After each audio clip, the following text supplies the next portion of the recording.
Dans la banlieue de Los Angeles, un homme va nous livrer un témoignage rare. Craig Montey est un ancien informateur du FBI.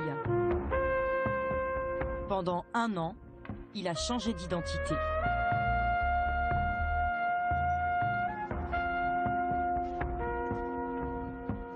Chaque matin, il devenait Farouk Aziz, son personnage de couverture.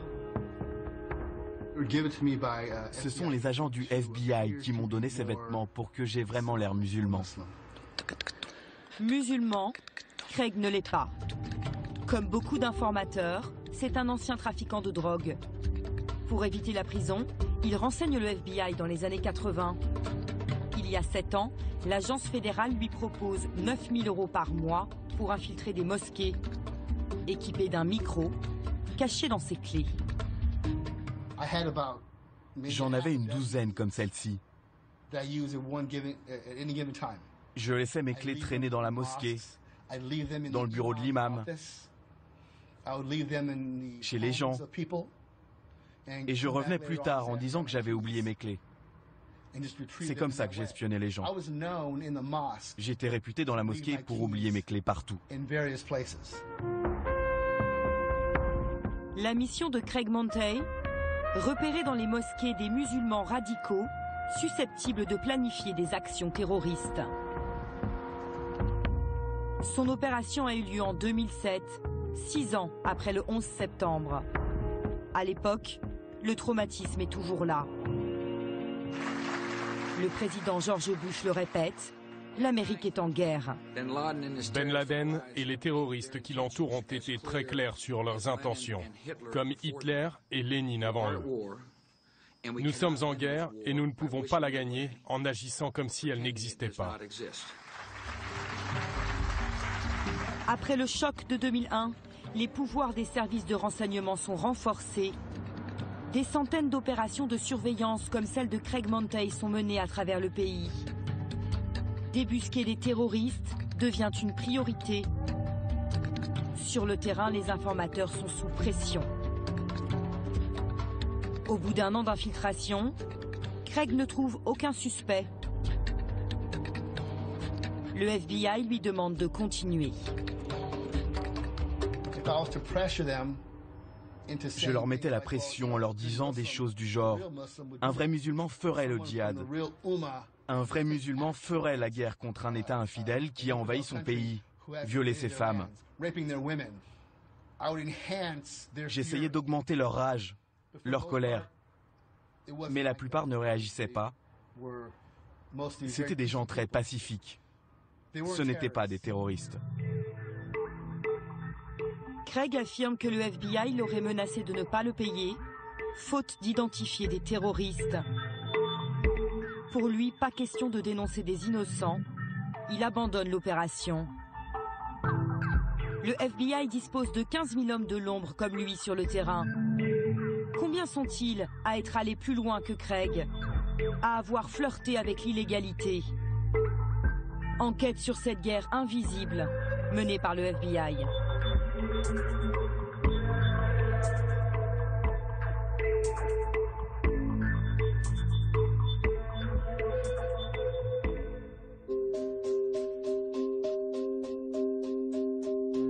Newburgh, une ville déshéritée à 1h30 de New York. Appartements murés, trafic de drogue et une violence banalisée. C'est l'une des 10 villes les plus dangereuses des États-Unis. Newburgh aurait été le théâtre d'une des plus grandes victoires de l'antiterrorisme américain. Pendant 1 an, le FBI a mené ici une opération de surveillance. Elle aurait permis de déjouer un complot terroriste. Le FBI affirme qu'il vient de déjouer un attentat terroriste. En 2009, l'affaire fait la une des journaux aux États-Unis. D'après le FBI, les hommes prévoyaient de mener leur attaque aujourd'hui. À Newburgh, 4 hommes sont arrêtés. Selon les médias, ils étaient sur le point de commettre un attentat. 3 mois plus tard, à New York, les suspects sont jugés devant ce tribunal. Accusés de complot terroriste, ils encourent la prison à perpétuité. Pendant le procès, les jurés vont découvrir ces images. Celles que le FBI a captées pendant son opération de surveillance. 1 an d'enregistrement à l'insu des intéressés. Pour les jurés, pas de doute, c'est la preuve qu'ils préparent un attentat. Comme cette scène. Tu appuies là, tu enlèves le cran d'arrêt et tu tires, ok?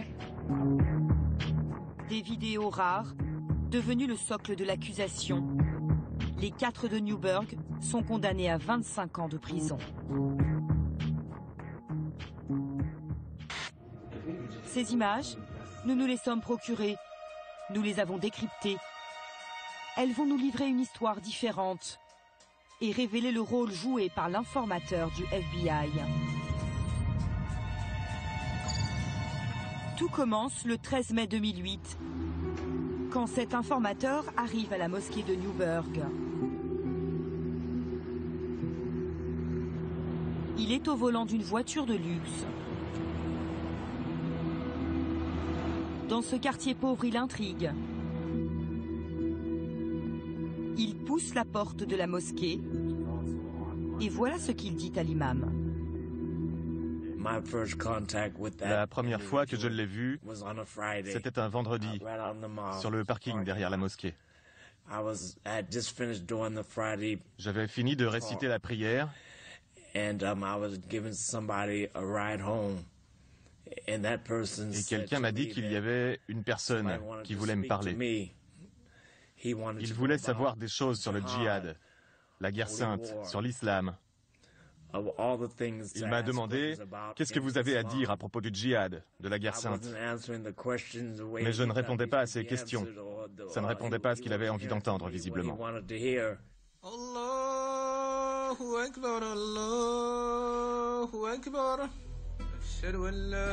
L'homme s'appelle Shahed Hussein. Auprès des fidèles, il se fait passer pour un riche Pakistanais récemment arrivé aux États-Unis. Tous ignorent qu'il travaille pour le compte du FBI. Il est ici en infiltration, censé repérer des musulmans radicaux.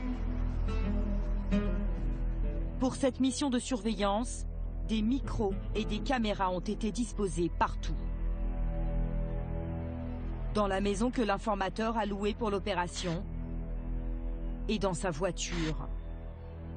Le premier homme qui l'approche, c'est lui, James Cromity, un ancien dealer de crack des quartiers pauvres de Newburgh.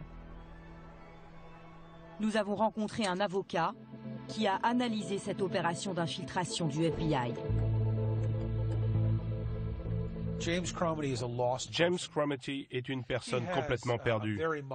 Il a un emploi très modeste, pas d'argent, il est marié, il cherche un but dans sa vie.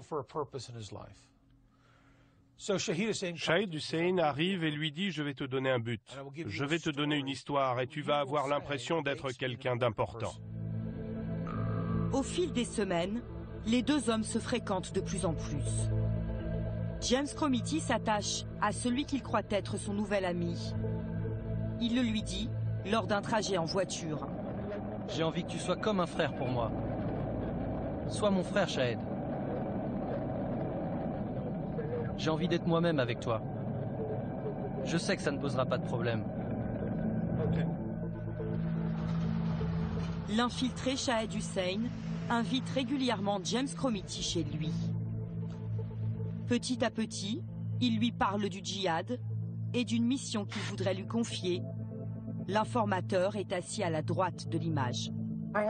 J'ai beaucoup d'idées pour toi, mais je t'en parlerai quand ce sera le bon moment. Mais il n'y a pas de bon moment. Allah a beaucoup de travail pour toi. Je sais que Allah ne m'a pas fait venir sur Terre pour faire la guerre. Allah t'a fait venir ici pour travailler dans un supermarché, tu penses? Non, mais il m'a pas fait venir ici pour faire la guerre. James Cromity ne se montre pas intéressé. Shahed Hussein va plus loin. Il va ouvertement évoquer l'idée d'un attentat. Je peux te poser une question? Ce serait quoi, d'après toi, la meilleure cible à New York? La meilleure cible a déjà été attaquée. Ok, mais à New York ou ailleurs? L'infiltré lui suggère alors de recruter d'autres hommes. Ce serait vraiment bien qu'on ait d'autres personnes dans cette affaire, mon frère. Des bons musulmans, si possible. Ouais, mais c'est pas facile. Comment tu fais pour faire ça? J'essaie, mais à chaque fois, j'ai l'impression que ce n'est pas ma mission. Tu m'as dit que Allah s'en occupait. Alors peut-être que c'est pas à moi de le faire. À la suite de cette discussion, James Cromity va prendre ses distances avec l'infiltré. Est-ce parce qu'il ne veut pas aller plus loin? Prend-il peur? Après 8 mois de contact quotidien avec l'informateur, il coupe les ponts brutalement. En février, James Cromity dit « Je ne vais pas participer ». Et James se cache de Shahid Hussein pendant un mois. Hussein l'appelle plusieurs fois, il vient chez lui mais il ne répond pas. Le FBI sait parfaitement qu'il est de l'autre côté de la porte. La mission de l'infiltré pourrait s'arrêter là, mais ce n'est pas ce qu'il va se passer. Pour son opération à Newburgh, le FBI lui a promis 120 000 €. Après 9 mois infructueux, l'informateur va jouer une dernière carte. Il propose à James Cromity une somme d'argent qui va tout faire basculer. Écoutez leur dialogue, révélé par les écoutes téléphoniques du FBI. Allô? Tu te souviens de moi, mon frère? Parle-moi. Écoute-moi, écoute-moi. J'ai quitté la ville, j'ai tout laissé. Je suis parti, c'est tout. Mon frère, je peux te faire gagner 250 000 $, mais tu ne veux pas. Qu'est-ce que tu veux que je te dise? Ok, viens voir, mon frère. Face à la promesse de ces 250 000 $, James Cromity finit par céder. Il recrute David Williams, un habitant de son quartier, lui aussi ancien dealer de crack. Les voici tous les deux avec Shahid Hussein, quelques jours plus tard. L'informateur a créé une cellule terroriste. Il va aussi leur fournir le scénario d'une attaque et des cibles très précises. C'est Shahid Hussein qui parle. On va commencer par la synagogue. On revient et on fait ça après. C'est quoi? Les avions. L'informateur Shahid Hussein définit 2 lieux d'attentat. Cette synagogue du Bronx et cette base militaire. Au final, il a réussi à entraîner 4 hommes dans son complot.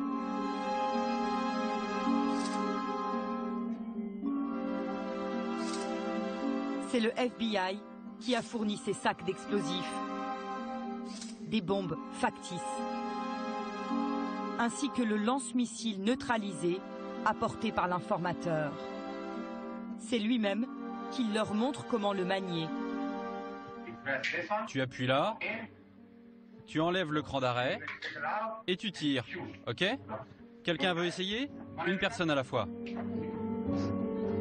Un scénario créé par le FBI, de fausses armes. Pourtant, les 4 de Newburgh ont été condamnés à 25 ans de prison pour complot terroriste. Sam Braverman a tenté de les défendre au procès, en vain. Pour cet avocat, ils ont été victimes d'un piège tendu à dessein par le FBI. Quand Shahid Hussein est arrivé à Newburgh, c'était comme un pêcheur qui cherchait ses poissons. Mais dans ce cas précis, il n'y en avait pas. Alors il a créé des poissons, il a créé des terroristes. Ces hommes étaient là dans leur vie pas très heureuse, des vies misérables.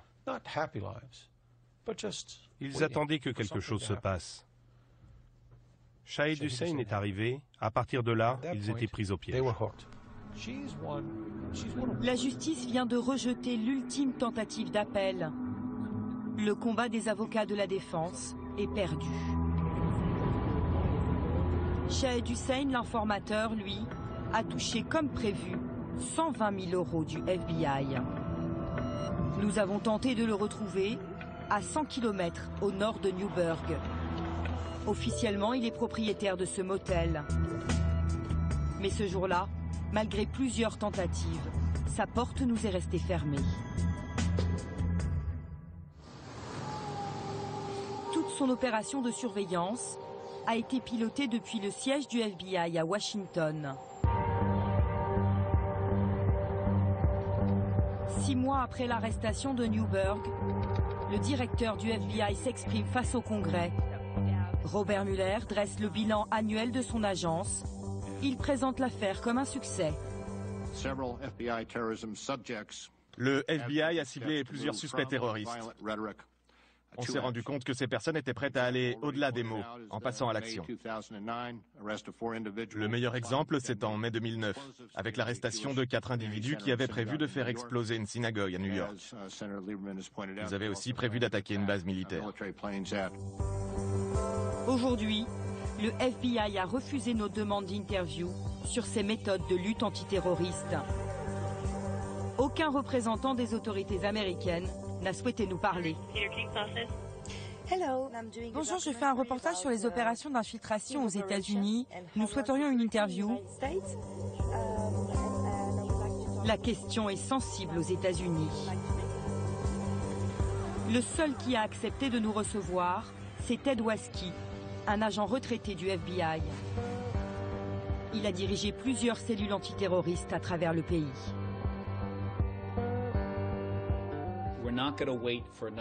On ne va pas attendre qu'un autre building se fasse attaquer pour agir et pour identifier les cellules terroristes.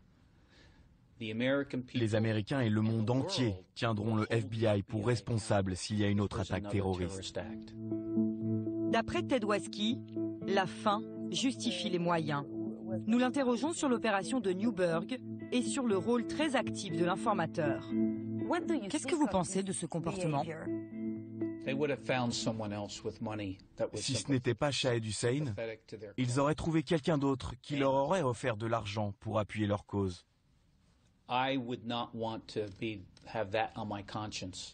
Je n'aurais pas voulu avoir sur la conscience des morts parce qu'on n'a pas voulu enquêter sur un cas, de peur d'être critiqué.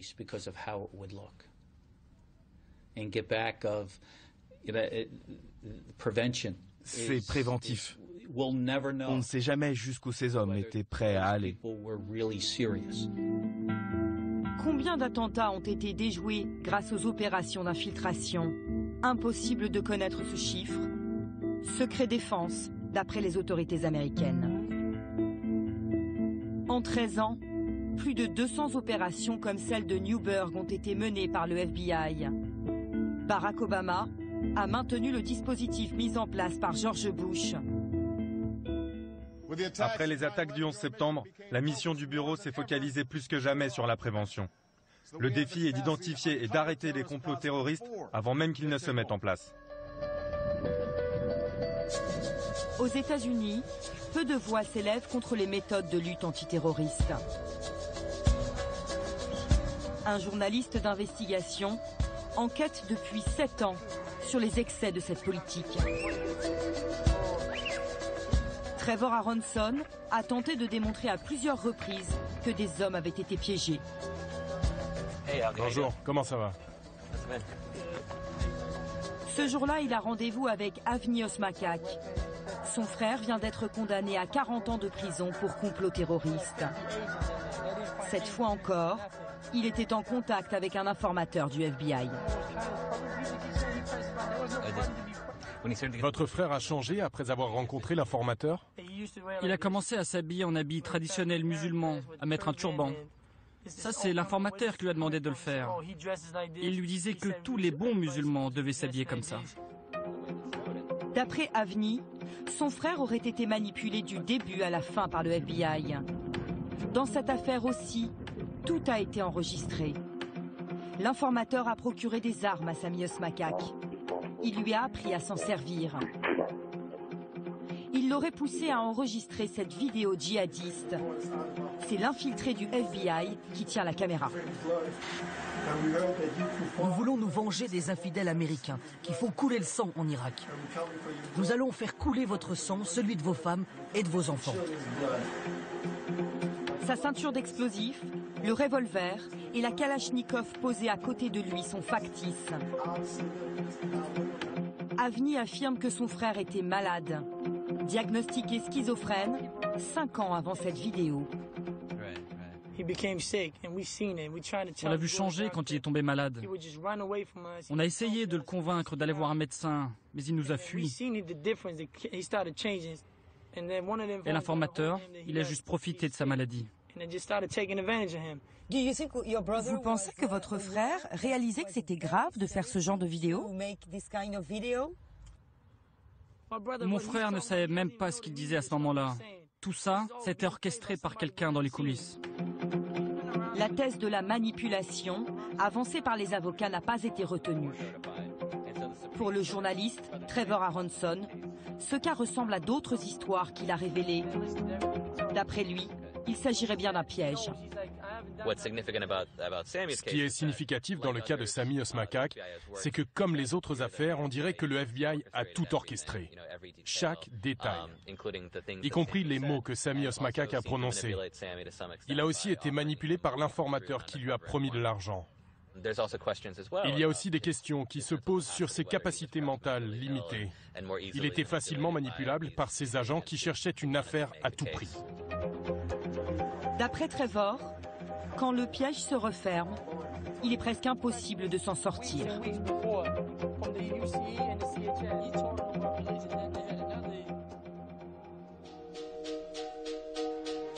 Nous partons à Miami, entendre une autre parole. Celle de Rothschild Augustine. En 2007, il a été condamné à 7 ans de prison pour apologie du terrorisme. Il vient d'être libéré. Nous le retrouvons à Liberty City, l'un des quartiers les plus pauvres de Miami. Le gouvernement nous a piégés. Tout le monde savait qu'on ne ferait jamais aucun acte terroriste. L'informateur nous a poussés, piégés pour créer une affaire. Rothschild croise la route d'un informateur du FBI il y a 8 ans. À l'époque, il fait partie d'un groupe de 7 jeunes désœuvrés qui traînent dans les rues de Miami. Pour le FBI, ils sont suspects. Une mission de surveillance est lancée. L'informateur, c'est Eli Assad, un ancien dealer qui renseigne le FBI depuis plusieurs années. Encore une fois, il fait miroiter de l'argent aux hommes s'il planifie un attentat. 40 000 € pour faire exploser le siège du FBI à Miami.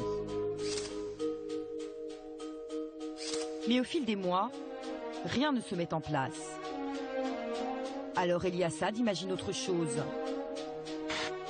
Ce jour-là, il convoque tout le monde chez lui. Je représente Oussama Ben Laden. C'est lui qui parle sur cette vidéo. Sous les caméras de surveillance du FBI, il demande au groupe de réciter un serment à Al-Qaïda qu'il leur dicte mot pour mot. Maintenant, vous répétez après moi.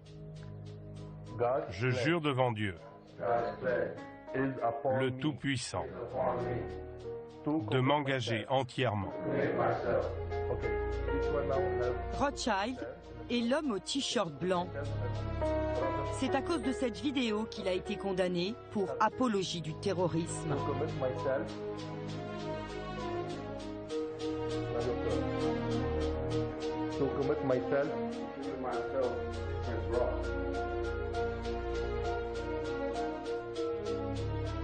Qu'est-ce que vous vous dites à ce moment-là?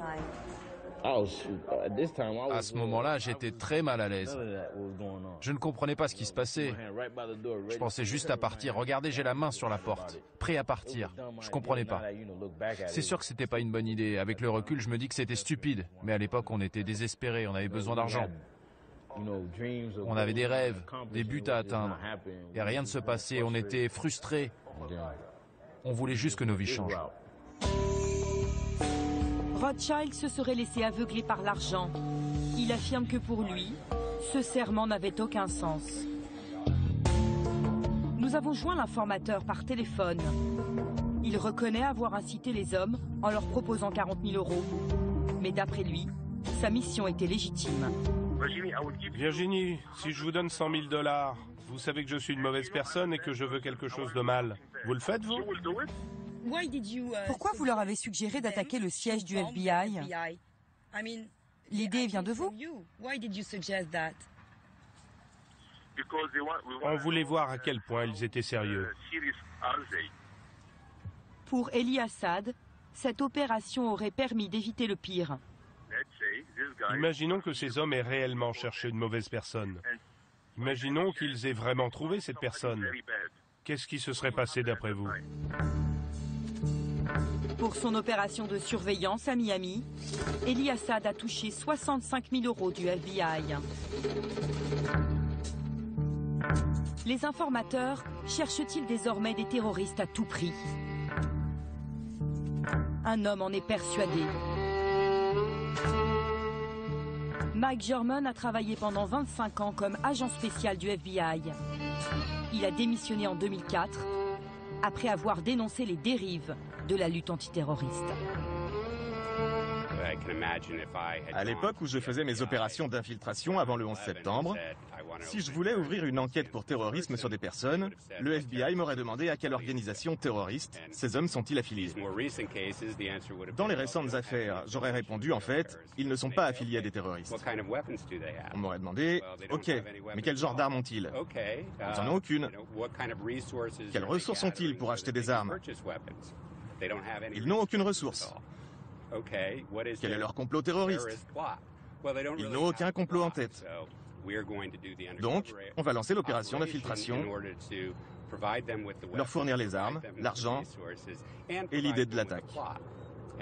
Pour moi, c'est de la fabrication d'affaires.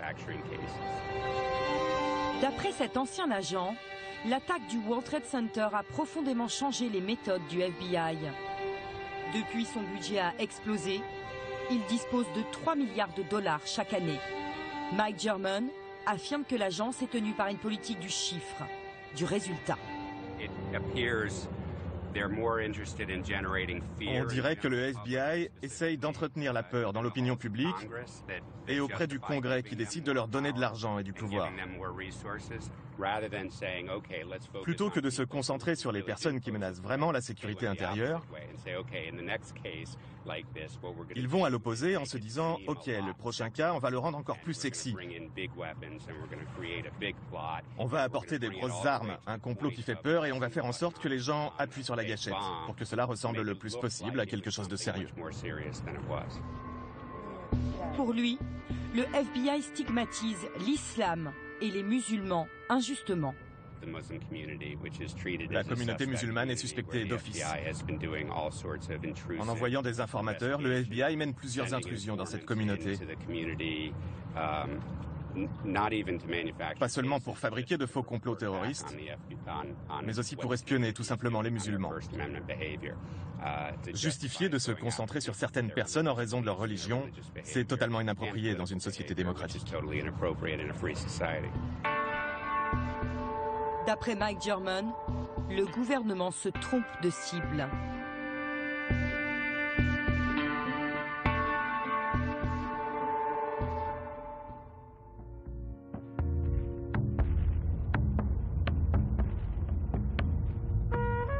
Après un an d'infiltration dans la communauté musulmane de Californie, Craig Montey, l'ancien informateur, n'avait trouvé aucun djihadiste.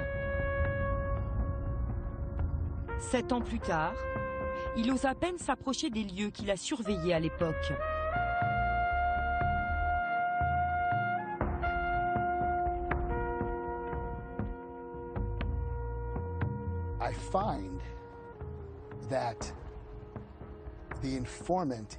J'ai découvert que l'informateur est celui qui oriente les individus,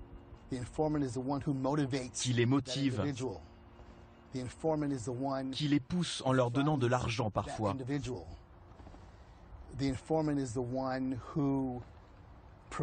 Qui révèle des vices en eux. Vous enlevez l'informateur, il n'y a pas d'affaire. En 2009, Craig Montey a porté plainte contre le FBI pour atteinte aux libertés civiles. il a perdu son procès. Il aide désormais les avocats de la défense qui tentent de révéler les pièges tendus par les informateurs. À ce jour, la justice américaine n'a jamais reconnu la thèse de la manipulation dans des affaires de complot terroriste.